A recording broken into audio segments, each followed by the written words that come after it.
It's a quiet afternoon in a sunlit classroom. A young boy sits at his desk, his eyes fixed on something outside the window, while the rest of the class remains focused on the chalkboard. Noticing his distraction, the teacher decides to bring him back to the lesson with a simple math riddle. She asks, if there are 3 ducks sitting on a fence and you shoot one, how many are left? The boy doesn't hesitate. He calmly tells her, none. When the teacher asks why, he explains the logic. The sound of the gunshot would frighten the remaining 2 into flying away. The teacher smiles, offering a polite but dismissive correction. She tells him that while technically the answer is 2, she likes the way he thinks. This small exchange highlights a specific friction between classroom logic and the physical world. The teacher is looking for a numerical result, while the boy is accounting for the environment the ducks actually live in. Academic problems are presented as closed systems in a theoretical vacuum, ignoring external interference to reach a predictable result. But the boy introduces disruptive forces, sound waves and survival instincts, crashing into the equation, breaking down the theoretical answer. We often carry this closed system mindset into our daily lives, prioritizing a rigid set of rules while ignoring the broader context that actually dictates how a situation will play out.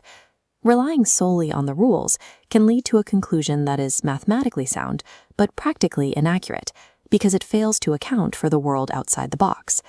The boy decides to test this mindset further. He raises his hand and asks the teacher if he can pose his own question. He describes 3 women leaving an ice cream shop. One is licking her cone, the second is biting into it, and the third is eating it slowly. He then asks, which one is married? Without a mathematical formula to fall back on, the teacher begins searching for a pattern, attempting to deduce the answer through behavioral analysis. She looks for meaning in the specific way the ice cream is consumed, eventually guessing that the woman eating slowly must be the married one. The boy reveals the answer is much simpler. It's the woman wearing a wedding ring. He then repeats the teacher's own phrase back to her, noting that he likes the way she thinks. The riddle is effective because it encourages the listener to hunt for a complex psychological explanation, while a clear, physical piece of evidence is sitting in plain sight.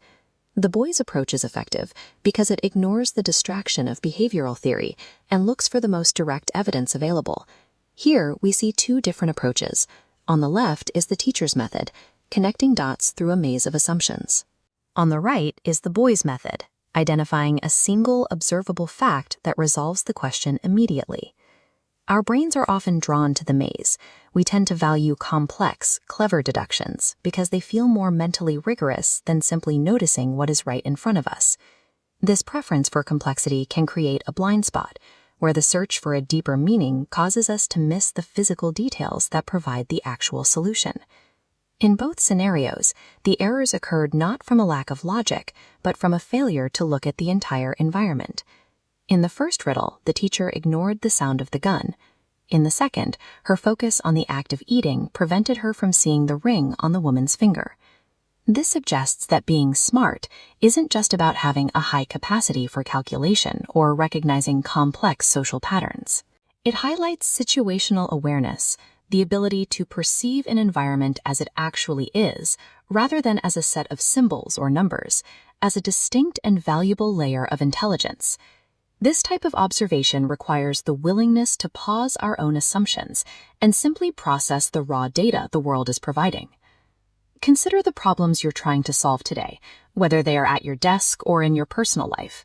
Are you looking for a complex pattern or a sophisticated theory because you think that's what a clever person would do? Next time you're stuck, stop and look at the whole picture. Ask yourself if you're just doing the math or if you're looking for the wedding ring.